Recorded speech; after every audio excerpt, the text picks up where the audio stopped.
has ceased to love and has become a domineering spouse. Good. When you make a request of your spouse, you are affirming his or her worth and abilities. You are, in essence, indicating that she has something or can do something that is meaningful and worthwhile to you.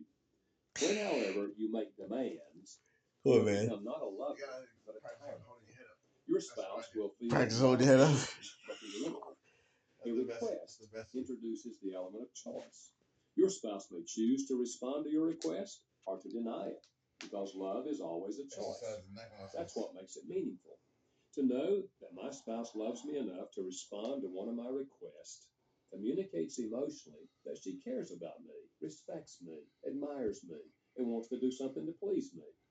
We cannot get emotional love by way of demand. My spouse may in fact comply with my demands, but it is not an expression of love. It is an act of fear or guilt or some other emotion, but not love.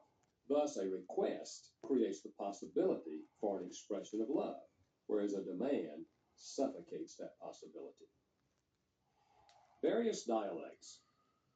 Words of affirmation are one of the 5 basic love languages. Within that language, however, there are many dialects. We have discussed a few already, and there are many more.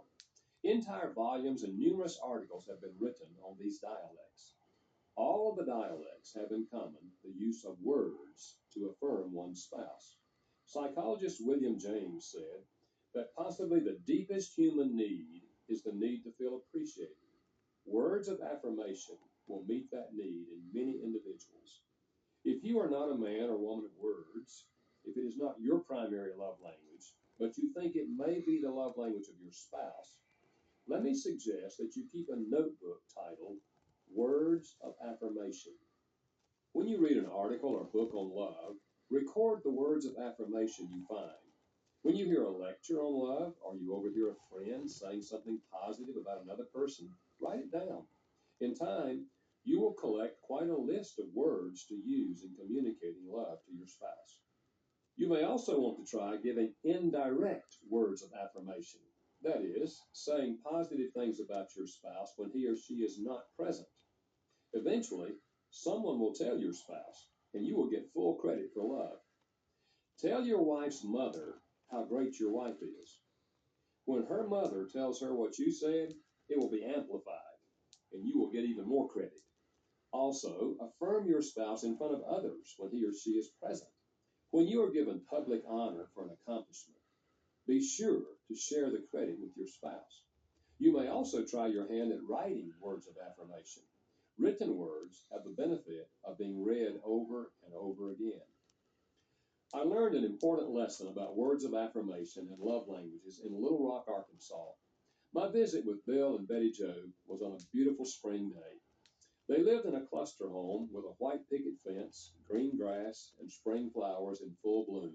It was idyllic. Once inside, however, I discovered that the idealism ended. Their marriage was in shambles. 12 years and 2 children after the wedding day, they wondered why they had married in the first place. They seemed to disagree on everything. The only thing they really agreed on was that they both loved the children. As the story unraveled, my observation was that Bill was a workaholic who had little time left over for Betty Jo. Betty Jo worked part-time, mainly to get out of the house. Their method of coping was withdrawal. They tried to put distance between themselves so that their conflicts would not seem so large. But the gauge on both love That's tanks choke read breathing number empty. 1. I choked your neck They out told me once. that they had been Now going shut to up. marriage counseling, but didn't seem to be making much progress. They were attending my marriage seminar, and I was leaving town the next day. This would likely be my only encounter with Bill and Betty Jo. I decided to put all my eggs in one basket. I spent an hour with each of them separately. I listened intently to both stories. I discovered that in spite of the emptiness of their relationship and their many disagreements, they appreciated certain things about each other. Bill acknowledged, she is a good mother. She also is a good housekeeper and an excellent cook when she chooses to cook. But he continued, there's simply no affection coming from her. I work my butt off, and there's simply no appreciation. In my conversation with Betty Jo, she agreed that Bill was an excellent provider, but, she complained, he does nothing around the house to help me. and he never has time for me. What's the use of having the house, the recreational vehicle, and all the other things if you don't ever get to enjoy them together? With that information, I decided to focus my advice by making only one suggestion to each of them. I told Bill I didn't want to be rude, but